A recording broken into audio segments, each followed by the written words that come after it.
सदाब जी नमस्ते। आज हम लोग एडजस्टमेंट और आज शायद हम लोगों का आखिरी दिन है इसका मतलब रूल का। तो मोटा मोटा आज रूल खत्म करेंगे और रूल खत्म करके हम लोग अगले दिन से प्रैक्टिकल सवाल पे आ जाएंगे। सब लोग ध्यान से एक बार घर में रूल देख लीजिएगा आज, और आज खाली सुन लीजिए और रूल्स अगर समझ में आ जाएगा तो बात हमें ठीक है। तो पढ़े शुरू करें। 10 तक एडजस्टमेंट। पेंसिल देना, जरा पेंसिल था ना यहाँ पे। पिछले दिन हम लोग 10 तक एडजस्टमेंट किए थे, आज उससे ऊपर का एडजस्टमेंट जाएंगे। देखो एक चीज कह रहा है कि एडजस्टमेंट में कह रहा है ड्राइंग ऑफ गुड्स। तो ड्राइंग ऑफ गुड्स हो या ड्राइंग ऑफ एसेट्स हो, यानी प्रॉपराइटर क्या कर रहा है, जिस चीज का धंधा करता है उसमें से ही कुछ सामान निकाल के अपने घर में यूज कर ले या फिर दुकान से कोई संपत्ति निकाल ले। तो ड्राइंग ऑफ गुड्स करता है। जैसे मान लो रिद्धि का दुकान है और रिद्धि की दुकान में इनका मैगी खूब खाती है, ये ड्राइंग ऑफ गुड्स में करेगा तो जर्नल एंट्री क्या बनेगा। रिद्धि बताओ जर्नल एंट्री क्या बनेगी बच्चा पहला। ड्राइंग ऑफ गुड्स का जर्नल एंट्री क्या बनेगा, ड्राइंग अकाउंट डेबिट। तो यहाँ पे हाँ ड्राइंग अकाउंट डेबिट, तो पहले आप ड्राइंग को बढ़ा लो और उसके बाद में क्या चीज घटाना है, या तो अपना परचेज घटा दो और या फिर अपना स्टॉक घटा दो। जनरली हम लोग किसको घटाते हैं मालूम है, नहीं परचेज को घटाएंगे। यहाँ पे एक सिस्टम चलता है, ध्यान से सुनो। जैसे मान लो साल के शुरुआत में ना, ध्यान से सुनना इस बात को, साल के शुरुआत में मेरे पास कुछ ओपनिंग स्टॉक है और कुछ परचेजेस है ऐसा। तो क्वेश्चन बनता है कि अगर हमारे पास कोई माल बचा है, ध्यान से सुनो इधर, अगर कोई मेरे पास जो क्लोजिंग स्टॉक बचा है वो कौन सा वाला बचा होगा, क्योंकि लास्ट ईयर जो रहा होगा उसकी प्राइस कम है और जो हमने नया खरीदा उसकी प्राइस ज्यादा है। तो कॉस्ट अकाउंटिंग में इसका एक सोल्यूशन है कि इसमें दो मेथड चलता है, एक को कहते हैं फीफो, फीफो मेथड, और एक कहते हैं लीफो। ठीक है ना। क्या मतलब है इसका समझे हो, पहले भी बताए थे शायद एक बार। अच्छा फर्स्ट टाइम बता रहे हैं। तो फीफो का मतलब होता है फर्स्ट इन फर्स्ट आउट, मतलब जो पहले इन हुआ है वो पहले निकलेगा, ठीक है ना। और ये होता है लास्ट इन फर्स्ट आउट। इसका मतलब क्या है समझो। जैसे मान लो कि हमारे पास में गांव में एक बड़ा बर्तन होता है जिसमें हम लोग गेहूं कट के जब आता है तो इसमें रखते हैं और इसमें पूरा भर देते हैं। तो जो कण पहले आया होगा उसके ऊपर ऐसे ऐसे ऐसे ऐसे चढ़ गए और यहीं पे ना एक छेद होता है और इस छेद में से ऐसे ऐसे निकाल के वो क्या कर देते हैं हम लोग, पिसवा के फिर काम करते हैं, जिसको हम लोग स्टोरेज बोलते हो ना, रखने के लिए। जो पहले आया है वो पहले आउट भी हुआ, तो इसको बोलते हैं फर्स्ट इन फर्स्ट आउट, ठीक है ना, फीफो। और एक आपके घर में एक चनाचूर का डब्बा है ना, जिसमें चनाचूर रखते हैं, नमकीन। अगर यहाँ पे आपने ऐसे ऐसे ऐसे ऐसे भरा तो जो सबसे ऊपर है वो सबसे पहले खा होता है, तो उसको बोलते हैं लास्ट इन फर्स्ट आउट। तो इसके लिए लोग बिन कार्ड बनाता है लेबर, इन्होंने स्टोरेज बना करके बहुत काम करते हैं। बैठो फटाफट से। रोको एक मिनट, कहाँ बैठेगा। तो यहाँ पे जब कभी भी आप याद रखेंगे तो जो आप यूज कर रहे हैं वो लेटेस्ट माल यूज कर रहे हैं, इसलिए परचेज से घट, हालांकि तुम्हारे लेवल में ये सब है ही नहीं, तो तुमने हमेशा कहीं से भी घटा लो, चाहे स्टॉक से घटा लो चाहे परचेज से घटा लो। तो एक तरफ तो हमारा अगर हम ड्राइंग ऑफ गुड्स करते हैं तो जर्नल एंट्री क्या बनेगी, drawing account debit to purchase account, यानी ड्राइंग बढ़ जाएगा और हमारा स्टॉक कम हो जाएगा। अगर मान लो इसी के बदले हमने कोई एसेट्स विड्रॉ कर लिया है, मतलब क्या है कि हमारे ऑफिस में 3 कुर्सियां थी और हमारे कुर्सी की जरूरत नहीं पड़ रही थी, हम एक कुर्सी उठा के घर लेके चले आए। जर्नल एंट्री क्या होगा, ड्राइंग अकाउंट डेबिट टू, यहाँ पे क्या होगा, फर्नीचर, जो भी एसेट रहेगा वो माइनस हो जाएगा, ठीक है ना। अगला कह रहा है उसी के बाद 12 नंबर था ये, ड्राइंग ऑफ एसेट्स। तो ड्राइंग ऑफ एसेट्स होगा तो इसको क्या करेंगे, एक तो हम ड्राइंग में जोड़ेंगे, हाँ, और दूसरा हम उस एसेट से घटा लेंगे। और अगर स्टॉक है तो ड्राइंग में देखो, अब एक चीज समझाते हैं यहाँ पे, थोड़ा ध्यान समझो। अगर हम ड्राइंग ऑफ स्टॉक कर रहे हैं तो उसको हम कैसे कैसे कर सकते हैं, ध्यान से सुनना, अभी आएगा सवाल में तो आप और अच्छा समझेंगे। मेरे पास में यहाँ ओपनिंग स्टॉक होता है, ठीक है ना, मान लो 50,000 का है, तो पहला ट्रीटमेंट हम 2,000 का माल खरीदे यहां से घटा सकते हैं, एक तरी बात कि हम स्टॉक से घटा दिए। दूसरा बात होता है कि हमने परचेज कर रखा है 1 लाख का और इसमें से भी घटा सकते हैं, ये ऑल्टरनेट हो गया दूसरी बात। तीसरी बात होती है ये मेरे स्टॉक के निकलने का जगह होता है ना, ये हमारे स्टॉक के निकलने का जगह होता है। रिद्धि आगे आ जा, नहीं दिख पा रहे तो आगे आ जाओ, एक मिनट रोक लो भाई, उसको आ गया जाने दो, वो इसे झांक झुक दे। तरीका ये होता है कि हम यहाँ भी बाई ड्राइंग लिख दें अगर 2000 रुपया, तो ये भी एक तरीका है, कोई अलग बात नहीं। हमें क्या करना है, स्टॉक को किसी तरीके से घटाना है। तो एक तो हम ओपनिंग स्टॉक से भी घटा सकते हैं, परचेज से भी घटा सकते हैं, या इस तरफ लिखने का भी मतलब होता है निकल रहा है। लेकिन याद रखना ड्राइंग ऑलवेज किस पे होता है, कॉस्ट पे। याद रखना, हमारा दुकान है, मैगी हमको खरीद के पड़ती है 13 रुपए की और हम बेचते हैं 14 रुपए का, है ना। तो अगर हम खुद खाएंगे तो खाता में कितना लिखेंगे, 14 लिखेंगे 13 लिखेंगे, देख रहे हो 14 लिखेंगे। देख रहा, इस बात को ध्यान रखना, ड्राइंग में ऑलवेज क्या क्या आ जाएगा, चाहे मालिक खाए या कोई स्टाफ भी खाएगा तो भी हम कॉस्ट पे ही घटाते हैं। हमारा जो अकाउंट बनता है ऑलवेज सब चीज कॉस्ट पे रहता है, केवल एक चीज सेल प्राइस पे रहता है, वो होता है सेल, तभी तो प्रॉफिट निकल के आता है। अगर हम इसको भी प्रॉफिट में जोड़ेंगे कि 2000 का चीज है 2400 का बिकता है, तो हम ड्राइंग 2400 का किए, नहीं। ड्राइंग में और सेल में यही तो अंतर है, ड्राइंग आप कॉस्ट पे करते हैं। याद है आपको जब पढ़ा रहे थे जर्नल, तो उसमें पढ़ाया था कि मेरे मामा जी के लड़के को कुत्ता काट लिया था, तो इंजेक्शन जो बाजार में इतने का मिलता था हमें सस्ते में मिला था, पता नहीं कुछ फिगर बताया होगा, अभी याद नहीं, बहुत साल पहले की बात है। तो 400 रुपए का इंजेक्शन कॉस्टिंग है, बाजार में मिलती है 550 की, लेकिन हमको मिल गया था कितने में, 400 में, क्योंकि जिसके यहाँ हम नौकरी करते थे वो हमको दे दिया कि भाई आप तो स्टाफ हैं तो आप खरीद लीजिए। अगर हमें सेल प्राइस पे ही खाना है तो हम अपनी दुकान का क्यों खाएंगे, दादाजी से डांट सुनने के लिए जाके दूसरे के यहाँ खा लेंगे। इसलिए ड्राइंग ऑलवेज कौन आ रहा है, हिमांशु कॉल कर रहा है। हम हमेशा क्या करते हैं, कॉस्ट पे। तो ये दोनों बात समझ में आई आपको। अच्छा, एसेट्स में होगा तो क्या होगा, ध्यान से सुनो। एसेट्स में क्या होता है, हमारा वो एसेट कम हो जाता है, हमारा एसेट्स कम हो जाता है, और एज वेल एज हमारा क्या होता है कि वो ड्राइंग बढ़ जाता है। एक चीज और ये बात कही थी कि जितना भी ड्राइंग आपको करना है कर लो, जितना भी ड्राइंग पूरे साल, लास्ट में सारा का सारा ड्राइंग हम कहां से खत्म कर देते हैं, कैपिटल से घटा देते हैं। क्योंकि ऐसा होता है कि आपने पूंजी लगाई थी 10 लाख रुपए और 2 लाख रुपए अलग अलग अलग अलग तरीकों से आपने खा लिया है, तो क्या होगा, आपकी पूंजी 8 लाख की बची, वो हम घटा देंगे। तो याद रखना, ड्राइंग करने का मतलब होता है कि आपका पूंजी धीरे धीरे कम हो रहा है।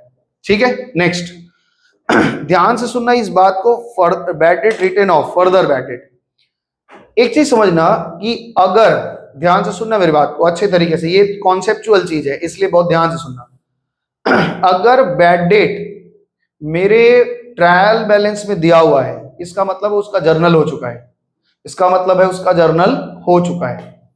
अब उसका जर्नल हुआ होगा, लेजर बना, इसीलिए तो ट्रायल बैलेंस में दिख रहा है। लेकिन अगर एडिशनल इंफॉर्मेशन में लिखे further bad debt, further bad debt का मतलब ऐसे समझो कि हमने साल कंप्लीट कर लिया, अब हमारे पास बहुत लोगों से पैसे मिलने हैं, तो हमारा एक डेटर का लिस्ट बना, और उस डेटर के लिस्ट में ABCDEF ऐसे 50 लोगों का नाम लिखा हुआ है। हमें लग रहा है कि ये जो व्यक्ति है 5,000 रुपए जिससे हम सी से पाते हैं ये हमको नहीं देगा, ठीक है ना, ये सी से 5,000 हम पाते हैं और बहुत दिन से मांग रहे हैं, ये नहीं दे रहा है, तो हम क्या करेंगे, इसका नाम यहां से उड़ाएंगे। तो इसका मतलब होता है लास्ट डेट में हम अपने लिस्ट को फिर से छोटा एक बार नजर मारते हैं कि कोई खराबी तो नहीं आ रही। तो अगर ये बैड डेट हम करेंगे तो जनरल एंट्री क्या बनेगी, बैड डेट अकाउंट डेबिट। अब देखो entry, bad debt account debit to debtor, debtor को कम कर दिया और बैड डेट हो गया। ये बैड डेट कहां लिखोगे आप, पीएल में, क्योंकि लॉस है, पीएल में लिख दोगे, और डेटर में से ये फिगर कम हो जाएगा और डेटर से सबट्रैक्ट कर देगा। डेटर कहां रहता है, एसेट साइड में रहता है, तो आपको पता है बैलेंस शीट में एसेट साइड, एसेट तो बैलेंस शीट में ही रहता है, तो एसेट साइड कहां दिखता है आपको, बैलेंस शीट में तो दिखता है। तो बैलेंस शीट में एसेट साइड से सबट्रैक्ट कर दोगे, डेटर शुद्ध हो गया, और जो नुकसान हो गया आपका लास्ट डेट में। तो लास्ट डेट में जो बैड डेट होता है उसको हम कहते हैं फर्दर बैड डेट, एकदम आखिरी डेट में वो बैड डेट हो जाता है। तो उसका होने के बाद अब क्या होता है, अब ध्यान से देखो, एक चीज समझना मेरी बात को, पहले भी समझाया हुआ है जर्नल में, यहां फिर समझा रहे हैं। हमने 2002 से पढ़ाना शुरू किया है, पता है 2002 से पढ़ाना शुरू किया है, और अभी क्या चल रहा है 2024, मतलब 20 साल से मोटा मोटा ठीक साल में पढ़ा रहे हैं। तो 2024 में हम भी बच्चे 2002-4 में तो हम छोटे जैसे रहेंगे, जैसे आप लोग हैं 11-12 में ऐसे ही रहे होंगे, 11 में थे तब से पढ़ाना शुरू किया। तो उस समय कुछ बच्चे आते थे पढ़ने के लिए, वो हल्के में लेते थे कि मास्टर जी क्या ही है, दोस्त यार जैसा। अब 10 हम 11 में, कोई बच्चा 10 में, तो हमारा मैथ्स अच्छा था तो हम पढ़ाते थे। तो 10 में बच्चे आते थे, पढ़ते थे, तो पैसा दे देंगे सर, रुकिए रुकिए, ऐसा कर लेते थे। तो एक लड़का था जिसका नाम था, मान लो ऐसे कोई नाम रहा होगा, ऐसे बता रहे, झूठ मजाक में रहे, तो वो लड़का बाकी करके चला गया, ठीक है ना, बाकी कर दिया। अब वो बड़ा हुआ, पढ़ाई लिखाई की, शादी हो गई, बच्चे हो गए। अब उसका बच्चा क्लास 7 में पढ़ता है, तो हमसे आके बोलता है कि पढ़ा दीजिए आप मेरे बच्चे को। तो हम बोले पढ़ा देंगे भाई, कोई दिक्कत नहीं है, मेरा पुराना फीस जो तुमको पढ़ाए थे वो बाकी है, दे देना। तो बोला कि हाँ सर बाकी तो है। कितना बाकी है? 450 रुपया, क्योंकि उस समय फीस बड़ा कम होता था। तो हम बोले कि उसका 450 बाकी है, हम ब्याज नहीं लगा रहे हैं, लेकिन 450 तो आप दे दीजिए, 4 गुना पैसा हो जाएगा। तो हमने कहा कि ठीक है 450 दे दो। देखो अब जब हमारे पास लेजर में वो नहीं दे रहा था पैसा, तो हमने उसका नाम काट दिया था। क्या एंट्री की होगी, ध्यान से सुनना, ये पहले भी पढ़ा चुके हैं। Bad debt account debit to Vinay, मान लो विनय का हमने नाम काट दिया। अब मेरे पूरे बुक्स ऑफ अकाउंट में विनय नाम का कोई व्यक्ति दिख ही नहीं रहा है, और 20 साल बाद वो कहता है कि हम आपका पैसा देने को रेडी हैं। तो पैसा लेंगे कि नहीं लेंगे? लेंगे, क्यों नहीं लेंगे? तो एक तो कैश हमको आया, तो कैश अकाउंट डेबिट हो गया, ठीक है। और यहां पे भूल से भी अगर आपने विनय लिखा, तो इसका मतलब हो गया एक लेजर जिंदा हो गया विनय का। और किसी का नाम मेरे बुक्स में क्रेडिट हो जाएगा, इसका मतलब हमारे लिए लाइबिलिटी हो गया, देना में आ जाएंगे। इसलिए हम विनय नहीं लिख करके क्या लिखते हैं? Bad date recovery. आप जर्नल में ही पढ़ लिए थे, तो बैड डेट रिकवरी लिखते हैं। और ये बैड डेट रिकवरी एक इनडायरेक्ट इनकम है, तो कहां जाएगा? पीएल के क्रेडिट साइड में इनकम हो गया। और कैश में ये एसेट साइड में आपका जो कैश है उतना रुपए में जुड़ जाएगा। बात समझ में आया? समझ में आया बात? तो बैड डेट रिकवरी मतलब डूबना पैसा होता है, ठीक है। अब एक जो आपको सिखाने जा रहे हैं जो चीज, उसको बहुत अच्छे से समझिएगा। इसमें थोड़ा समय लगेगा, लेकिन इसको थोड़ा अच्छे से समझिए, क्योंकि फाइनल अकाउंट में ये ट्रीटमेंट बहुत बार आएगा जो आप बता रहे हैं, लगभग हर सवाल में रहेगा, इसलिए ध्यान से समझना। मान लीजिए कि हमारे पास में, दोनों बात को समझना, हम दो बात को धीरे धीरे जोड़ने की कोशिश करेंगे। पहले आप एक बात को समझिए। हमने पहले साल, ध्यान से सुनना, हमने एक साल धंधा किया और एक साल धंधा किया और एक साल धंधा किया, ऐसे। तो पहले साल जब हमने धंधा किया तो हमारे पास कोई बैड डेट वगैरह नहीं था। लास्ट डेट में जब हम आए तो AS29 कहता है, AS29 आप जानते भी हैं कि प्रोविजंस वगैरह वही है, कहता है कि भविष्य में अगर कोई नुकसान होने वाला है तो उसका आप अभी से ही विचार बना लीजिए, ठीक है ना। लेकिन भविष्य में होने वाले इनकम का विचार नहीं बनाना है। क्यों करते हैं ऐसा? क्योंकि हम लोग प्रूडेंस हैं। प्रूडेंस का मतलब होता है समझदार हैं। पिछले दिन प्रूडेंट का कॉन्सेप्ट बता रहे थे ना, कि प्रूडेंट का मतलब होता है हम समझदार हैं। भविष्य में होने वाले नुकसान को हम आज ही दिखा लेते हैं, लेकिन भविष्य में होने वाले इनकम को नहीं दिखाते। कौन बताता है? ये AS29, ठीक है। आगे सुनो। अब यहां पे मेरे पास एक डेटर खड़ा है, ध्यान से सुनना। मेरे पास आज डेटरों की लिस्ट है, मान लो 20,000, ठीक है ना। और हमको ऐसा लग रहा है कि इसका 10% मेरा डूब जाएगा। बैड डेट कितना हो जाएगा? हमको 10% डूबेगा, पक्का डूबेगा। लेकिन अभी हम बैड डेट नहीं लिख सकते। अगर हम बैड डेट लिखेंगे तो किसी का नाम लिखना होगा कि कौन डुबाया, और जिसका नाम लिख देंगे तो बाजार में उसकी बेइज्जती हो जाएगी। अगर बाजार में बेइज्जती हो गया, उस देने की इच्छा में रहेगा तो नहीं देगा। तो इस बात को याद रखना कि अब हम 10% तो डूबेगा, ये पक्का है। और ये डेटर क्रिएट हुआ है किस साल में? इस साल में। तो अगर जो पैसा डूबेगा वो लॉस किस साल का माना जाएगा? इसी साल का। अगर हम इसको अभी बैड डेट ना दिखाएं तो वो बैड डेट इस ईयर में होगा। और अगर हम इस ईयर में बैड डेट, ये वाला बैड डेट यहां दिखाएंगे तो कहेगा यहां का भी प्रॉफिट खराब होगा, यहां का भी प्रॉफिट खराब होगा। क्यों प्रॉफिट खराब होगा? क्योंकि समझ ही नहीं आएगा भाई, ये तो लॉस इस ईयर से जनरेट हुआ था, तो आप इस ईयर में क्यों दिखा रहे हैं? बात समझ पा रहे मेरा? तो हम क्या करते हैं, हम 2,000 रुपया, मेरा सारा पैसा किसके पास रहता है? पीएल अकाउंट के पास में ये पैसा रहता है। हम इससे कहते हैं कि हमें एक नया प्रोविजन के लिए 2,000 रुपए दे दीजिए, खर्चे में दिखा दो कि 2,000 रुपया नुकसान हो गया। तो ये क्या कहते हैं? बोलते हैं ठीक है ले लीजिए, प्रोविजन फॉर बैड डेट के नाम से हम 2,000 रुपए इनसे मांग लिए। ये 2,000 रुपया जो है ना, ये गुल्लक है, ये गुल्लक में पड़ा हुआ है, ठीक है। हम इधर आ गए, है ना। हम इधर आए तो फिर इस यहाँ पे कितना हो रहा है, यहाँ पे मेरे पास डेटर है 4 लाख का। कितने का डेटर है? 4 लाख का। हमको इस बार डर लग रहा है कि भाई साहब मेरा डर हमको फिर 10% लग रहा है, तो हम बोलेंगे 40,000 रुपये हमको दे दीजिए। तो जैसे ही पीएल में जाओगे तो पीएल कहेगा ठीक है 40,000 दे दीजिए, दे दिया हमको। तो कहेगा जो लास्ट ईयर वाला, सॉरी 4,000 आएगा ना, 40,000 आएगा, ठीक है। तो कहेगा लास्ट ईयर वाला जो आप बैलेंस रखे थे वो क्या हुआ? तो हमने कहा पड़ा है, बोला वो हमको दीजिए, तो वो अब वापस कर देंगे। जो प्रोविजन मेरे पास ओपनिंग बैलेंस, इसके 2 मेथड होते हैं, अभी आप थोड़ा थोड़ा समझिए। ओपनिंग बैलेंस अगर कुछ है तो वो हम पीएल वालों को वापस कर देते हैं। क्यों वापस करते हैं, ध्यान से सुनो। हम जितना बैड डेट हुआ साल भर के दौरान में, जितना बैड डेट हुआ, हम किसको दे देते हैं वो सारा बैड डेट? पीएल वालों को, कि भैया ये बैड डेट हुआ ये संभालिए, बैड डेट हुआ ये संभालिए, सारा बैड डेट ये दे दिया। तो पीएल वाला कहेगा भैया सारा बैड डेट आप हमसे पैसा ले रहे हो, तो जो 2,000 रुपए थे वो किस बात का लिए थे वो भी वापस करो। समझ पा रहे हो मेरे बात से? जैसे तुम मान लो पिताजी से कहे कि पिताजी मेरा पेंसिल वेंसिल सब जो होगा खत्म हो जाता है, आप हमें 200 रुपया दे दीजिए, हमें अगले साल पेंसिल पेन के लिए 200 रुपया लग जाएगा। तो पिताजी ने आपको दे दिया। अब साल जब अंत हुआ तो तुम जाकर के खर्चा पिताजी ने पूछा और आप कह रहे हैं कि हमने 160 रुपया का पेंसिल पेन खरीदा है, और उनको हिसाब दे दिया, ऐसे पैसा दीजिए। पिताजी कहेंगे जो 200 रुपया दिया था वो किस बात का दिया था, वो गुल्लक भी हमको वापस करो। जब तुम सारे पैसे हम ही से लेते हो तो गुल्लक जो बनाए थे वो भी हमको वापस करो, हमने शौक से उनको भी दे दिया। तो इसलिए ध्यान में रखना कि जब नेक्स्ट ईयर में हम जाते हैं तो अपना सारा बैड डेट हम किसको दिखाते हैं? ये पीएल अकाउंट को। तो पीएल अकाउंट कहता है भैया आप जो प्रोविजन रखे थे वो गुल्लक भी हमको दे दो। बोलेंगे अच्छा हमने दे दिया, तो इसलिए ओपनिंग प्रोविजन कुछ रहेगा तो हम उसको वापस कर देंगे और सारा बैड डेट भी इसको दे देंगे। और नेक्स्ट ईयर के लिए हमने कहा कि फिर गुल्लक बना दो, तो पिताजी ने गुल्लक बना दिया फिर से, तो हमके पैसा मिलता है। तो यहाँ पे ले देकर के एक बात हमने सीखा है, ध्यान से सुनो, हिल जाएगा मत करो। यहाँ पे हमने एक बात सीखा, क्या क्या सीखा सुनो। इस बात को बढ़िया से सीखो। जब हम कोई नया प्रोविजन बनाते हैं, सबसे पहली बात बता रहे हैं, when new provision for bad date is created. Bad debt के लिए हमने नया प्रोविजन क्रिएट करना है। क्रिएट करेंगे तो इसका पैसा किससे मांगते हैं? पीएल वालों से, क्योंकि प्रॉफिट सारा रखा किसके पास है? उन्हीं के पास में, तो हम उनसे पैसे मांगते हैं। जनरल एंट्री क्या बनेगी?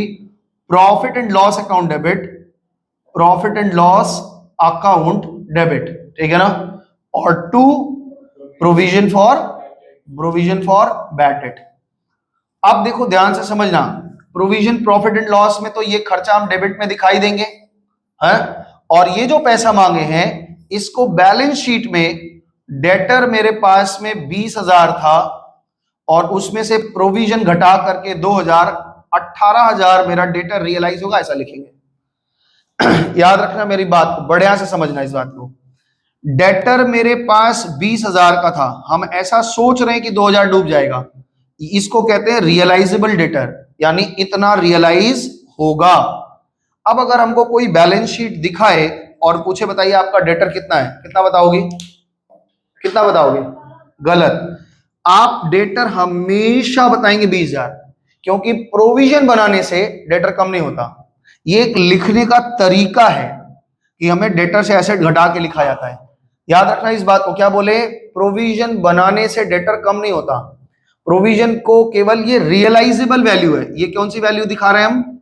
Realisable value. तो इसलिए ये जो 18,000 है ये डेटर नहीं है, ये डेटर का अज्यूम्ड रियलाइजेबल वैल्यू है कि हमको लग रहा है कम से कम इतना तो रियलाइज हो ही जाएगा। तो एक तो चीज है, ये प्रोविजन की कहां से करोगे? डेटर से सब्ट्रैक्ट करके दिखा तो दोगे, लेकिन इससे डेटर कम नहीं होता है। सदा समझो मेरा बात। अगर कहीं मेरा डेटर 4 लाख का है, हमने 40,000 का प्रोविजन बनाया और हमसे कोई पूछा कि डेटर का बैलेंस कितना है, तो गलती से भी तुम कैश फ्लो में क्यों नहीं आए? डेटर के ऊपर प्रोविजन बनाने से, एक बात याद रखना, डेटर के ऊपर प्रोविजन बनाने से डेटर कभी भी कम नहीं होता है। तो अच्छा, स्कूल की मैडम लोग एक नया चीज सिखा देती हैं आप लोगों को, हाँ जो भी है, सर मैडम जो भी है, वो कैसे सिखाते हैं? वो ये लिखते हैं कि देखो ध्यान से सुनना सदा, ये गलत लेकिन सिखाते हैं लोग। बैलेंस शीट में वो क्या लिखती हैं, कहती हैं कि डेटर आप यहाँ पे 20,000 लिख लो और 2,000 का प्रोविजन है तो यहां तो घटा के लिखना ही होता है। वो एक नया बात बताती है कि इसको इस तरफ भी लिख सकते हैं, प्रोविजन फॉर बैड डेट लिख करके 2,000 यहां भी लिख सकते हैं लाइबिलिटी की तरह। कभी नहीं लिखना, हमेशा याद रखना प्रेजेंटेशन का तरीका है, प्रेजेंटेशन का तरीका है कि एसेट्स के ऊपर जब प्रोविजन बनता है तो वो ऑलवेज यहीं पे बनेगा, यहीं पे घट के ही दिखेगा। चाहे आप वो बना लो, क्या नाम है, डेप्रिसिएशन का प्रोविजन बना लो, चाहे प्रोविजन फॉर बैड डेट बना लो। तो इसमें क्या हुआ, हमने आने वाले साल के लिए ये मांगा है और इसका ट्रीटमेंट ना जब हम लोग सवाल करेंगे तो उसमें और क्लियर समझ में आएगा। तो फिलहाल हमें प्रोविजन का पैसा मांगना है तो पीएल में हम चार्ज कर देंगे और जितना मिलेगा वो एसेट से रिड्यूस करके लिखेंगे। लेकिन इस बात का हम बहुत ख्याल रखेंगे कि डेटर कम नहीं हो गया है। डेटर अगर हमसे कोई पूछेगा तो हम आज भी यही कहेंगे, ऐसे इतने बच्चे पढ़ते हैं, अब इसमें कोई बच्चा अगर फीस बाकी कर रखा है बहुत दिन से तो हम क्या उसका नाम काट देंगे? नहीं, हम उसका नाम लिखे रहेंगे, प्रोविजन बना लेंगे कि शायद नहीं देगा, बहुत दिन से नहीं दे रहा है तो नहीं देगा। लेकिन अगर वो नहीं दे रहा है तो मांगना थोड़ी ना छोड़ देंगे, हम उसको मांगेंगे, साल 2 साल तक मांगेंगे, जब एकदम निर्लज हो जाएगा तब छोड़ देंगे कि भाई अब बैड डेट कर देंगे, है ना। चलो तो ये अब एक चीज और समझो, एक तो हमने बनाया प्रोविजन फॉर बैड डेट, ध्यान से समझना, दूसरा प्रोविजन क्या बना रहे हैं मेरे पास ध्यान देना रिद्धि, मेरे पास टोटल डेटर 4 लाख के थे, ठीक है, मेरे पास टोटल डेटर कितना है 4 लाख का। हमें डर है कि मेरा 10% डूबेगा तो प्रोविजन फॉर बैड डेट हमने 40,000 का डुबा दिया और अभी भी मेरे पास 3,60,000 का ये हमने प्रोविजन फॉर बैड डेट बना। ये कहां से मांग लेते हैं, पीएल अकाउंट से पैसे मांग लिया। अब मेरे पास में 360 ये बचा हुआ है, इसको बोलते हैं रियलाइजेबल डेटर, रियलाइजेबल डेटर, जो भी है स्पेलिंग गलत है देख लेना लिख ही देते हैं, रुको, रियलाइजेबल डेटर। अब ये रियलाइजेबल डेटर है तो हमें एक और डर है, क्या डर है कि जब ये लोग पैसा देने आएंगे तो हमसे कहेंगे कि भैया थोड़ा डिस्काउंट दे दीजिए। अब किसी का 10,000 20 रुपया पेमेंट रहा होगा तो वो क्या कहेगा कि 10,000 लेके सेटल करिए, क्या 20 रुपया, आप गरीब वक्त तरह पीछे पड़े रहते हैं। मारवाड़ी लोग नहीं छोड़ता है, वो लोग बोलेगा कि नहीं पूरा ही देना पड़ेगा।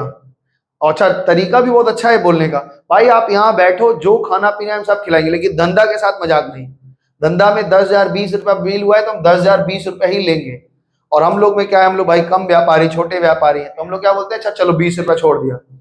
तो डिस्काउंट के लिए भी हमें ये लग रहा है कि जो 3,60,000 का लोग पेमेंट देने आएंगे उसमें मेरा 1% और प्रोविजन बनेगा और इस चीज को, ये भी ये मेरा भविष्य में प्रोबेबल लॉस है तो इसको भी हम ले लेंगे। तो ध्यान रखना यहाँ पे 3,60,000 का 10%, 1% कितना होगा, हाँ, इसको बोलते हैं provision for discount on debtor. चलो एंट्री क्या बनेगी, PL account debit to provision for discount on debtor. तो आपको क्या होगा, पीएल के डेबिट में चार्ज करोगी इतना पैसा, ये भी एक गुल्लक है। तो 2 तरह का प्रोविजन बनता है। ध्यान रखने वाली ये बात है कि बैड डेट का जो प्रोविजन बनेगा वो डेटर पे बनता है और डिस्काउंट का जो प्रोविजन बनेगा वो प्रोविजन बनाने के बाद जो रियलाइजेबल डेटर है उस पे बनेगा। हम इस पे प्रोविजन नहीं बना देंगे डिस्काउंट का, क्योंकि जिन लोगों को हम सोच रहे हैं कि पैसा डूब ही जाएगा उनको फिर किस बात का डिस्काउंट देंगे, जो पैसा देने नहीं आएगा उसको हम डिस्काउंट थोड़े ना देंगे। तो ये आपका यहाँ पे कंप्लीट हो गया बात। अब आपको समझ में आया होगा प्रोविजन फॉर बैड डेट। अब यहाँ पे कुछ नोट्स लिखा है वो हम पढ़ रहे हैं, थोड़ा ध्यान से दो, इधर दिखाओ भाई। Provision for bad debt created, अगर हम बैड डेट आए तो PL account debit to provision for bad debt account बनाएंगे। पीएल अकाउंट के डेबिट साइड में अमाउंट जितना बनाएंगे प्रोविजन का वो लिखेंगे और बैलेंस शीट में एसेट साइड में डेटर से सब्ट्रैक्ट करके लिख देंगे, बता दिया। इसी तरह से provision for discounts on debtors है और नीचे कुछ बात लिख रहे हैं, provision is created on the final closing balance that is after deduction of further bad debt. अगर कोई फर्दर बैड डेट है वो माइनस करने के बाद जो वैल्यू आती है उस पे हम लोग प्रोविजन बनाते हैं। और यहाँ क्या लिख रहे हैं कि amount of provision can be written in the liability side in the balance sheet. गलत लिखा है जिन्होंने लिखा है, इसको आप हटा दो बात को। पीएल अकाउंट मेरे शीट में लिखा हुआ तो मौसम लिखी है, गलत लिख दी है, हो सकता है हम ही लिखवाए होंगे, समझाए होंगे ना कि मैडम लोग ऐसा बोलती हैं तो वो लिख ली है, ये भी एक तरीका है। तो 11 के लेवल में इग्नोर कर देते हैं, लेकिन आप बड़े लेवल पे जब जाएंगे तो टीचर बोलेगा कि आइडिया ही नहीं है अकाउंट्स बनाने का, अकाउंट बनाने चला है। तो आप देखो, इफ एनी प्रोविजन, अगर कोई प्रोविजन आपके ट्रायल बैलेंस में दिख रहा है, मतलब वो पुराना प्रोविजन है, और उसको हम लोग क्या कर देते हैं, पीएल अकाउंट को वापस कर देते हैं, यानी क्रेडिट साइड में वापस कर देते हैं। तो ये क्या क्या बात सीखा इसमें, यही थोड़ा टॉपिक था, ध्यान से सुनो। अगर मेरे ट्रायल बैलेंस में कोई प्रोविजन में अमाउंट बचा है तो उसको हम क्या करते हैं, पहले वापस कर देते हैं, और फिर नया जो प्रोविजन बनाना होता है वो हम पीएल के डेबिट में बनाते हैं। हो गया, समझ में आ गया बात? आगे बढ़े। अच्छा एक चीज बताओ, आपको ये पता है कुछ कुछ चीजें ऐसी होती हैं कि जो चाहे हमारा बिजनेस प्रॉफिट करे या ना करे हमें देना ही पड़ता है, जो भी। इस तरफ थोड़ा सा देख लोगे, इधर लिखे, कोई दिक्कत है? तो अगर कोई चीजें ऐसी होती है, ध्यान से सुनना, ये बहुत इंपॉर्टेंट बात बता रहे हैं, अगर शीट में लिखने का मन करे तो लिख लेना। हम क्या करें कि कोई ऐसा खर्चा जो इस बात पे डिपेंड नहीं करता कि हम प्रॉफिट किए हैं कि नहीं, कि हमें देना ही पड़ेगा, उसको कहते हैं चार्ज अगेंस्ट प्रॉफिट। ठीक है ना? क्या कहते हैं? Charge against profit. अच्छा बताओ, हमने एक लोन ले रखा है, लोन का ब्याज हमें देना ही पड़ेगा, ये जरूरी है कि हम कहेंगे कि प्रॉफिट होगा तो देंगे? तो इसको कहते हैं चार्ज अगेंस्ट प्रॉफिट। तो इसलिए ध्यान से सुनना, पीएल अकाउंट में, ध्यान से सुनो भाई, तुम लोग क्या कुछ पैसा क्यों निकाल रहा है? क्या है वो पता नहीं, तुम्हारे पॉकेट में पैसा है? ठीक है, इधर सीधा बैठो, पहले ठीक से बैठो ढंग से। अच्छा ठीक है, देखो ये, इसको तुम धागा तोड़ ताड़ मत देना, इधर सुनो, यहां सुनो। तो पीएल अकाउंट में हम जो जो खर्चे लिखते हैं वो सारे खर्चे क्या कहलाते हैं? Charge against profit. ध्यान रखना, चार्ज अगेंस्ट प्रॉफिट हम सारा खर्चा कर देते तो यहाँ एनपी आता है। अब इस नेट प्रॉफिट को हम अलग अलग जगह रखते हैं। तो एक तो हम इसमें से गुल्लक बनाते हैं कि भाई हमारे भविष्य में कोई दिक्कत आएगा तो जनरल रिजर्व बनाते हैं। तो जनरल रिजर्व जो बनता है इसको क्या कहते हैं? Appropriation of profit. एप्रोप्रिएशन का मतलब होता है कि बंटवारा करना। अब ये जो प्रॉफिट हुआ है इसको हम क्या कर रहे हैं? एप्रोप्रिएट कर रहे हैं। तो अगर हम जनरल रिजर्व बनाते हैं तो जनरल एंट्री क्या बनता है? जनरल रिजर्व बनाएंगे तो जनरल एंट्री क्या बनेगा? PL appropriation account debit to general reserve. General entry क्या बनेगी? PL appropriation account debit to general reserve. और इन्होंने क्या लिख रखा है? PL account debit to general reserve. ये गलत लिखा है। लेकिन सोल प्रोपराइटर में हमारे पास एप्रोप्रिएशन अलग से होता नहीं है, हमारे पास अलग से होता नहीं है, क्योंकि एप्रोप्रिएशन तो तब बनाएंगे जब एक प्रॉफिट पे कई लोगों का हक होगा। ये 12 का पहला चैप्टर है आपका। 12 में जब जाएंगे तो वहां पे आपको बताया जाएगा कि पीएल एप्रोप्रिएशन बनाने की जरूरत कब है? जब बहुत सारे पार्टनर हैं। अभी तो हम सोल प्रोपराइटर्स हैं, जो भी प्रॉफिट होगा सब मेरा है। तो आप इसको पीएल के नीचे हम लोग इसको बनाते हैं, यहाँ पे पीएल लिखा है, तो ये एक तो पीएल में चार्ज कर दो जनरल रिजर्व। और दूसरी बात क्या करोगे? इसको आप अपने जनरल रिजर्व क्या लाइबिलिटी साइड में लिखोगे। जनरल रिजर्व के बारे में क्या जी? हम ठीक कर दिए, तुम टेंशन मत लो। हाँ, देखो, एक होता है चार्ज अगेंस्ट प्रॉफिट, एक होता है एप्रोप्रिएशन ऑफ प्रॉफिट। पहले हम जीपी कमा के आए, जीपी से हम सारा खर्चा जो देते हैं, जो कंपलसरी है देना ही पड़ेगा, इसमें आप ये नहीं बोल सकते कि प्रॉफिट नहीं हुआ तो हम नहीं देंगे, मतलब हम का ये पक्का है। तो ये खर्चे को हम बोलते हैं चार्ज अगेंस्ट प्रॉफिट, यानी पीएल में जो भी चीज चार्ज होती है उसको चार्ज अगेंस्ट प्रॉफिट बोलते हैं। अब बचा नेट प्रॉफिट।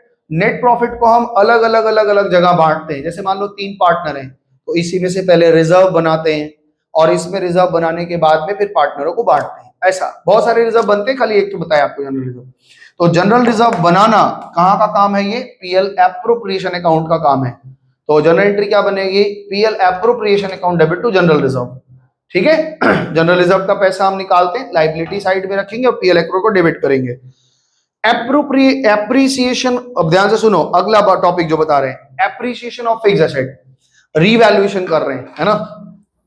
मान लो हमने एक हमने क्या खरीद रखा है? एक लैंड खरीद रखा है, और उसकी वैल्यू बढ़ गई, 1 लाख का खरीदा था, 1,20,000 का हो गया, एप्रिसिएशन हो गया। तो एप्रिसिएशन में हम क्या करेंगे? एसेट को बढ़ा देंगे जितना बढ़ा है, और जो एक्स्ट्रा अमाउंट है उसको हम एक अकाउंट में डालते हैं जिसका नाम है कैपिटल रिजर्व। पीएल में नहीं डालते, पीएल में नहीं डालना। इनकम तो तब माना जाएगा वो जब बिकेगा। अभी हम उसको रीवैल्यूएशन कर रहे हैं तो कैपिटल रिजर्व बोल करके रख देते हैं। बैलेंस शीट में सारे रिजर्व तुमको कहां दिखेंगे? बैलेंस शीट में, ठीक है ना, बैलेंस शीट में लायबिलिटी साइड में। अच्छा, यहां एक चीज है, मैनेजर को कमीशन देना। मैनेजर को कमीशन देने की बात अभी यहाँ पे रोक रहे हैं। क्यों रोक रहे हैं? क्योंकि जब सवाल आपके सामने आएगा तो वहां ज्यादा समझ में आएगा। अगर बोलो तो हम अभी तो नहीं बता पाएंगे ना। आप नेट प्रॉफिट को देखे हैं ना, आफ्टर चार्जिंग क्या होता है, बिफोर चार्जिंग, इसलिए कुछ देर के लिए इसको हम छोड़ देते हैं, क्योंकि जब सम्स में आएगा तब वहां पे हम आपको इसको समझा देंगे, ठीक है। तो ये एक ड्यू रहा मेरा, एक एडजस्टमेंट। अब एक क्वेश्चन ये समझो, एक क्वेश्चन ये समझिए कि अगर मेरा कोई स्टॉक आग लग गया या किसी एबनॉर्मल रीजन से लॉस हो गया, तो हम क्या जनरल एंट्री पास करेंगे? सबसे पहले आपको अपने यहां से जो लॉस हुआ है उस लॉस को क्या करना पड़ेगा? काले प्लास्टिक में भर के बरामदा में रख देना पड़ेगा। तो यानी वो किस पे निकलेगा? हमेशा कॉस्ट पे। जनरल एंट्री क्या बनेगी? सुनो ध्यान से। Loss by fire, loss by fire account debit, और टू आप क्या करोगे? स्टॉक जाओगे या परचेज लिखोगे या ट्रेडिंग लिखोगे? तो बहुत लोग इसको ट्रेडिंग काउंट लिखते हैं। हम आपको बता रहे हैं आप परचेज से भी घटा सकते हैं, ओपनिंग स्टॉक से भी घटा सकते हैं, कुछ भी करेंगे सब राइट है। लेकिन 99% लोग क्या करते हैं? उसको ट्रेडिंग काउंट के क्रेडिट साइड में लिखते हैं। कैसे लिखेंगे? ध्यान से सुनो। ये हमारा ट्रेडिंग काउंट है, यहां से माल निकलने की जगह है। आप क्या करोगे? बाई सेल्स लिखते हो, इतना रुपए बेचते हो, जो लॉस होगा तो यहीं पे लिखोगे लॉस बाई फायर, और फायर बोल करके इतना रुपए निकल गया। ये एक प्लास्टिक में हमने भर के रख दिया। ये कौन लेके जाएगा? इंश्योरेंस कंपनी वाले। अब इंश्योरेंस कंपनी वाले लेकर के गए और वो कह रहे हैं कि सर आपका जो माल जला है ना वो 20,000 का आप बोल रहे हैं जला है। क्या बोल रहे हैं? हमने कहा कि 20,000 का जला है। तो 20,000 रुपया में क्या हुआ कि इंश्योरेंस कंपनी लेके गया, तो हम जैसे ही ले जाएगा हम एक एंट्री करेंगे, इंश्योरेंस कंपनी का नाम, इंश्योरेंस, इनका नाम डेबिट क्यों किया? क्योंकि इनसे हमें पैसे लेने हैं। कितना? 20,000। और हमने इनको क्या दे दिया? ये स्टॉक दे दिया। तो हमने क्या लिखा? Loss by fire. ये हो गया कि हमने क्लेम किया, उनको चिट्ठी लिख दी कि भाई हमारा 20,000 रुपया का माल जल गया। ये हमने क्लेम की रिपोर्टिंग कर दी, अपने यहाँ एंट्री कर लिया, ठीक है ना। इंश्योरेंस कंपनी से पैसा निकालना क्या है मालूम है? शेर के मुंह से मांस निकालने बराबर है। वो कभी देना ही नहीं चाहते। जब प्रीमियम भरने जाओगे ना, जब इंश्योरेंस आप कराओगे तो कहेंगे ठीक है ठीक है ठीक है, ऐसे कर देंगे वैसे कर देंगे। आपके ही सामने आपके मौत की खबर सुना के आपको खुश कर देंगे। आप मरेंगे, आपके परिवार वालों को 20 लाख रुपया मिलेगा। आप खुश नहीं हो, गजब हम मरेंगे और भाई हम रहेंगे ही नहीं। अच्छा, इंसान अभी तक का नहीं सोचता है, मरने के बाद तक का सोचता है कि मर जाएंगे तो मेरा बेटा बेटी लोग को आराम है। भाई तुम क्या ही सोचता है ये सब? भगवान पूरा संसार चला रहा है, तू मर जाएगा तो क्या संसार लेके चला है? कितना दिन का? मान लो हम 10 करोड़ रुपया कमा के मर गए, अपने बच्चे को दे दिए, उस 10 करोड़ से वो नालायक रहेगा तो 2 दिन में शराब पी के जुआ खेल के उड़ा देगा। तो इसलिए बच्चों को काबिलियत बनाइए, उनके लिए धरोहर नहीं छोड़ के जाना है। उनको काबिल बनाए कि वो कहीं भी रहे, सरवाइव कर ले, है ना। तो ये इंश्योरेंस कंपनी को हमने ये भेजा कि ले जाओ भाई। इंश्योरेंस कंपनी कहता है कि हमने जांच पड़ताल कर ली है, आपका जो माल है वो 18,000 का है, आप ओवर वैल्यूड करके हमको क्लेम कर रहे हैं। ये चैप्टर हम लोग पढ़ेंगे आगे, कैसे इंश्योरेंस में क्लेम होता है। आगे बड़े क्लास में हम लोग पढ़ेंगे, बीकॉम वगैरह में इंश्योरेंस क्लेम बोल कर आएगा। तो उन्होंने कहा 18,000 रुपये आपको क्लेम मिलेगा, आपको लेना है। तो हमने कहा दे दो भाई। तो अगर वो दे देते हैं, सवाल में लिखा है क्लेम रिसीव्ड, तो एक अलग बात है। और अगर वो लिख रहे हैं कि एडमिट कर लिया कि हम आपको देंगे, तो हमने कहा ठीक है, आप कितना देंगे? वो कह रहे हैं कि सर हम आपको इंश्योरेंस क्लेम वाले कह रहे हैं हम 18,000 देंगे। तो अगर वो दे देते हैं तब तो हम कैश लिख लेंगे, और अगर नहीं दिया तो इंश्योरेंस क्लेम लिख करके लिख लेंगे, इंश्योरेंस क्लेम अकाउंट डेबिट। कितने का क्लेम बोल रहे हैं वो देंगे? 18,000। हमने कहा ठीक है, आपकी मर्जी, हम आपके गुलाम हैं, जो मन का है वो कर लो, 18,000। और ये इंश्योरेंस का नाम जो हम 20,000 सोच के रखे थे उसको हम क्या कर देंगे? खत्म कर देंगे। कि इंश्योरेंस का नाम हमने खत्म कर दिया, कितने से? तो 2,000 रुपए का मेरा लॉस हुआ। This is called not received from the insurance company. ये कहां जाएंगे? एक ही हमारे पास गंगा मैया है, और एक ही गंगा मैया में हमारा क्या होता है? सारे लॉस को अकेले अपने अंदर ले लेती है। कौन? APL account. तो गंगा मैया है ये, तो ये जो पैसा पाए हो ये आप एसेट साइड में लिखोगे, ये जो लॉस हुआ है ये पीएल अकाउंट में लिखोगे, और ये जो इंश्योरेंस है इसका कहीं लिखने की आवश्यकता नहीं है, क्योंकि आपने यहां से ये कटकुट हुआ है। देखो ये कॉन्ट्रा है, यहाँ डेबिट है, यहाँ क्रेडिट है, क्या ये डेबिट है और ये क्रेडिट है ना। तो आपको सबसे पहले ट्रेडिंग अकाउंट को पहला ट्रीटमेंट क्या करना है, ट्रेडिंग अकाउंट को क्रेडिट करना है। कितने रुपए से, जितना लॉस हुआ, और जितना पाया वो कैश में चला गया, जो नहीं पाया वो क्या हो गया। तो ये इसमें ना दो एडजस्टमेंट एंट्री है, एक तो माल निकलने की एंट्री, तो माल हमेशा फुल वैल्यू से निकालना, माल हमेशा किस पे निकलेगा, फुल वैल्यू से। हमको जितना लग रहा है कि लॉस हुआ है और मिलेगा कितना, उनको जितना लग रहा है वो हमको दे देते हैं, तो जो नहीं पाते हैं वो लॉस हो जाता है। अगर मान लो किसी सवाल में लिख दिया कि फुल क्लेम रिसीव, तब ये वाली बात नहीं आएगी, सीधा सीधा हमारे पास वही आ जाएगा। बात समझ में आ रही थी। अगर वो लिख दे कि फुल क्लेम रिसीव्ड, तो मतलब हमारा लॉस कुछ भी नहीं हुआ, तो हम कैश में इतना जोड़ेंगे और स्टॉक से इतना घट गया, बात खत्म हो गई, है ना।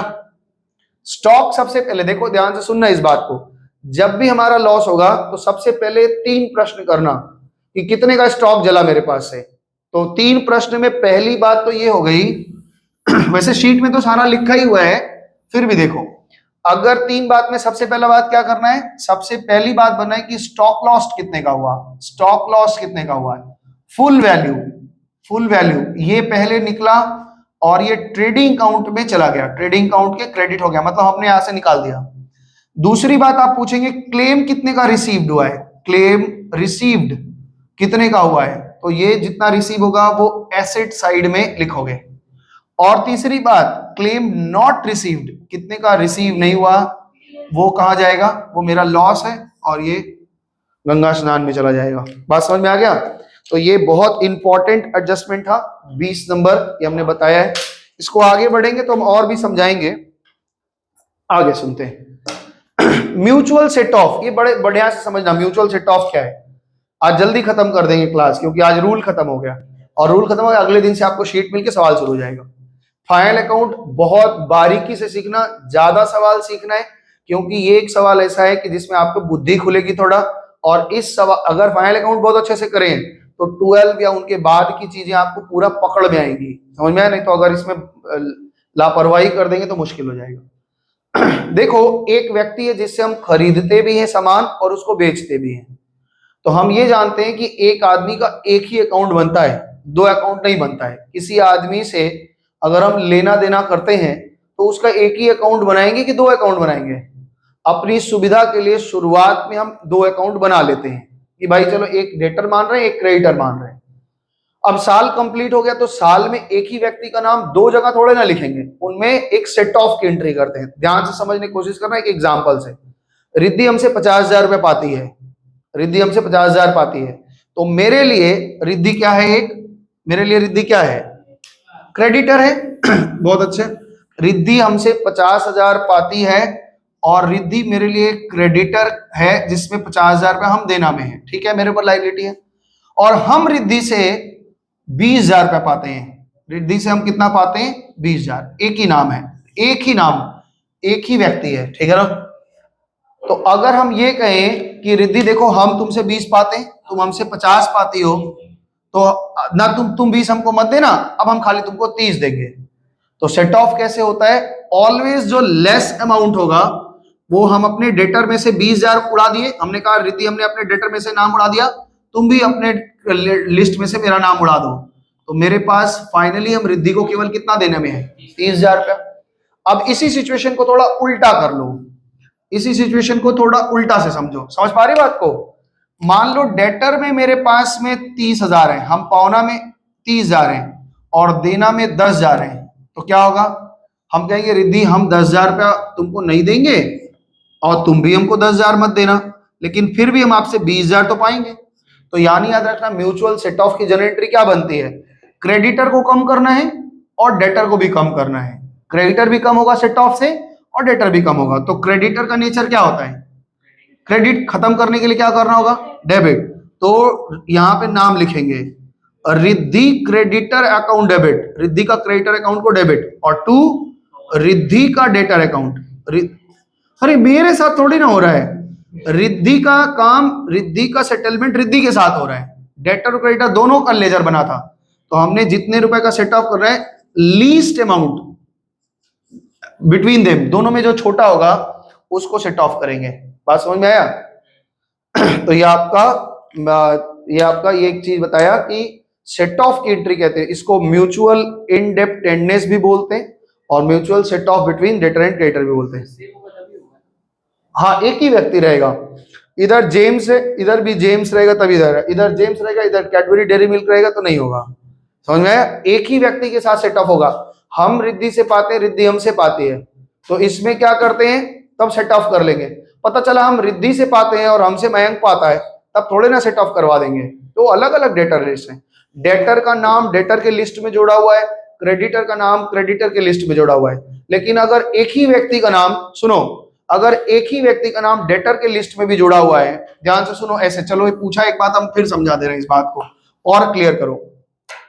मेरे पास डेटर का लिस्ट है, ध्यान से समझना, मेरे पास जिनसे हमें पैसे लेने उनमें नाम है, ए है, बी है, सी है, रिद्धि है, डाइन है, चमाइन है, जो भी है। हाँ, आपको नहीं पता, इसमें एक आदमी आर है, ठीक है ना। अब हमको नहीं पता, नाम नहीं आ रहा था मुंह में, तो क्या करें, हम ऐसे बचपन में चिढ़ाते थे, छोटी बहन को चिढ़ाते थे, चमाइन हो तो। चमाइन मतलब होता है क्या जानते, चमार की वाइफ, जो चमड़े काम करता है उसका चमाइन। इसमें देखो एल है, एम है, एन है, आर है, एस है, डी। हाँ, तो इसीलिए तो सेटलमेंट होगा ना, यहाँ पे एस है और यहाँ टी है।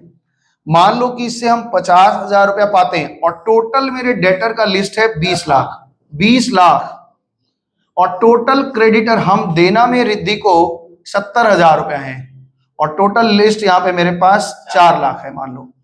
अब सेटलमेंट क्या करना होगा, इसमें से 50,000 घटाएंगे, यानी ये नाम कट गया, और इसमें से भी 50,000 घटाएंगे, यानी ये कट के कितना रह गया, केवल। तो यही चीज हम कह रहे हैं सेटल हो रहा है। सेटलमेंट का मतलब हो रहा है कि जिस व्यक्ति का है वो नाम डेटर में भी जुड़ा हुआ है, क्रेडिटर में भी जुड़ा हुआ है, तो दोनों में जो छोटा फिगर होगा उसको हम दोनों जगह से घटा देंगे, तो सेटअप हो जाएगा। ठीक है सदा, तुम शांति से नहीं बैठ, बहुत खुजली है मन में, पहले सवाल पढ़ लिया कर, फिर उसके घर में जाकर के फोन वोन देखा करो, मेरा फोन देख लेना, उससे अच्छा फोन है, ठीक है। अब आगे सुनो। अब मेरे पास में कोई भी चीज जैसे मान लो कि हमने कॉपी पेन या जेरोक्स का पेपर, अभी अपने कोचिंग का बात बता रहे हैं, अपने कोचिंग में जेरोक्स का पेपर जो प्रिंट आउट आप लेते हैं प्रिंटर में जो लगता है, वो प्रिंटर का पेपर पूरा बकेट खरीद के आया था, पूरा का पूरा रिम, 8 रिम कागज खरीद के आया था। तो कितने का खरीदा, मान लो हमने 10,000 का खरीद लिया, 10,000 का खरीदा था पेपर। साल कंप्लीट हुआ, फाइनल अकाउंट में हम खर्चा में कितना दिखाएंगे, 10, हम तो केवल 6 खर्चा कर पाए, 4 बचा है ना, तो 4 को अपने क्या करो, स्टेशनरी से घटा के बैलेंस शीट में दिखाना पड़ेगा कि ये बचा है। कोई भी चीज अगर बचा है, चाहे कोई भी स्टॉक हो, पैकिंग मटेरियल हो, स्टेशनरी हो, स्टॉक हो, कोई भी चीज बचा है तो हमको कहां दिखाना पड़ता है, बैलेंस शीट में दिखाना पड़ेगा। तो ध्यान से सुनिए, इस बात को अच्छे से समझना कि जब हमने पैकिंग मटेरियल या स्टेशनरी खरीदा है, रिद्धि हमने 10,000 रुपए का पैकिंग मटेरियल या स्टेशनरी खरीदा है, जनरल एंट्री क्या बनेगी बताओ। Packing material account debit to cash, कितने का खरीदा बच्चा हमने, 10,000 का। साल के अंत में मेरे पास 2,000 का माल बचा है, क्या करेंगे, 2,000 का स्टॉक बच गया है, तो 2,000 पैकिंग मटेरियल को कम कर देंगे, तो एंट्री क्या बनेगी बताओ। स्टॉक मेरा जिंदा हो रहा है, स्टॉक में चला जाएगा, stock of packing material account debit, और टू पैकिंग मटेरियल को हमने क्या कर दिया, 2,000 से कम कर दिया। अब ध्यान से देखो, खर्चा तो हमने 10,000 किया था और 2,000 स्टॉक बच गया, तो राइट ऑफ करने के बाद में जब आप पीएल में देखोगे कि मटेरियल मेरा खरीदारी 10,000 का हुआ था, 2,000 हमने बचा लिया है, इस साल यूज में कितना हुआ, तो ऐसे दिखाया जाएगा। कोई भी चीज अगर आपका बच जाता है, तो भले ही आपने खरीद के लाया है, लेकिन वो बच गया है, तो इसका मतलब वो आपको बैलेंस शीट में दिखेगा। और आप खर्चे में आपको पहले ही बता दिया कि आप अकाउंट जब बनाएंगे तो क्या बात दिमाग में रख के बनाएंगे, हमको करंट ईयर का बनाना है, एक्यूरल बेसिस का, कैश बेसिस पे नहीं कि 10,000 का माल खरीद के आए तो 10,000 का खर्चा लिख लें। पीएल अकाउंट में ये तो पीएल भी दिखाओगे ना, पीएल अकाउंट का ही तो खर्चा है packing material, selling and distribution में तो रखते हो। तो आगे चलते हैं, कंप्लीटली अनरिकॉर्डेड ट्रांजैक्शन, कोई ट्रांजैक्शन आप भूल गए, रेंट भरना था आप भूल गए नहीं भरे, तो कंप्लीटली अनरिकॉर्डेड ट्रांजैक्शन अगर है तो उस ट्रांजैक्शन की एंट्री पास करके एंट्री कर लेना। जैसे रेंट आप भूल गए, इधर एंट्री क्या बनेगी, rent account debit to cash, तो रेंट पीएल में चला जाएगा और कैश से कैश घट जाएगा, बैलेंस शीट में कैश से कैश घटा दोगे। लास्ट आइटम आपके पास बचा है दैट इज इनकम टैक्स। ये ध्यान रखना, income tax paid, income tax का मतलब होता है ड्रॉइंग। तो इनकम टैक्स अगर हम पे करेंगे जन एंट्री क्या पास करेंगे बताओ, income tax account debit to cash. बेवकूफ इतने बार समझाया कि इसको बोलते हैं drawing account debit to cash. Income tax हमारे लिए ड्रॉइंग है। क्यों होता है ये फिर जाना वीडियो में सिखाना, बताए थे कि भाई ये पर्सनल मेरा रेस्पॉन्सिबिलिटी टुवर्ड द गवर्नमेंट, अपने नेशन, अपने देश के लिए मेरे पास क्या है, एक जिम्मेदारी है। और यही एक लेकर के पूरा झगड़ा है। सरकार इतना देखो, कोई भी सरकार हो, चलिए एक आध आदमी मान लो ठीक ठाक निकल गया, संत महात्मा है, उसकी बात छोड़ दो, लेकिन अगर कोई आदमी ये कहता है कि हमको यहाँ का एमएलए बना दो, एमपी बना दो, हम खूब सेवा करेंगे, तो एक्चुअली में वो सेवा नहीं करना चाहता है। एक्चुअली में क्या करना है, उसको अपना घर भरना है। यहाँ पे एक बार बन जाएंगे एमपी एमएलए बन जाते हैं तो घर देखो कैसा चमचमा जाता है। और सैलरी उनकी कितनी है, किसी एक हमसे कम सैलरी होती है, हमसे कम सैलरी होगा एक नेता का, और घर देख लो किसी राजा से कम नहीं रहता है। तो कारण क्या है, उनका पूरा नजर रहता है टैक्स के पैसे पे। उनको इतना शौक नहीं है, इतना धर्मात्मा व्यक्ति नहीं कि संसार का सेवा करने आए हैं। और एक व्यक्ति कह रहा है कि हमको वोट दो हमसे, दूसरा कह रहा है तू क्या सेवा करेगा, हम करके दिखाएंगे उससे भी अच्छा। तो वो टैक्स का पैसा खाना चाहते बस। तो यही टैक्स का पैसा किसी देश के लिए बहुत बड़ा अमाउंट होता है।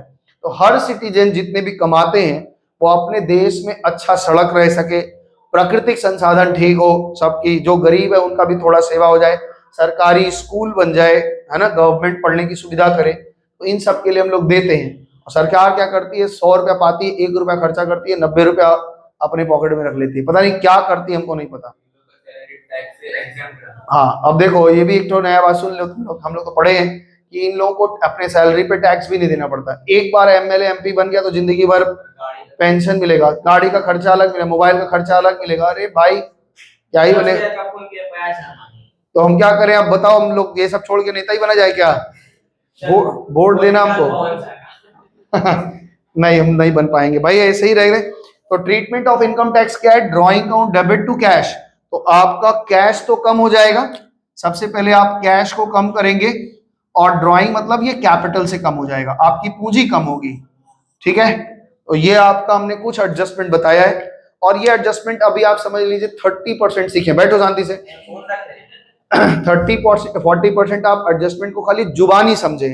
जब हम सवाल करने शुरू करेंगे, सवाल में इसका ट्रीटमेंट आएगा, तब आपको मजा आएगा। तो अगले दिन से हम लोग क्लास में सवाल शुरू करेंगे।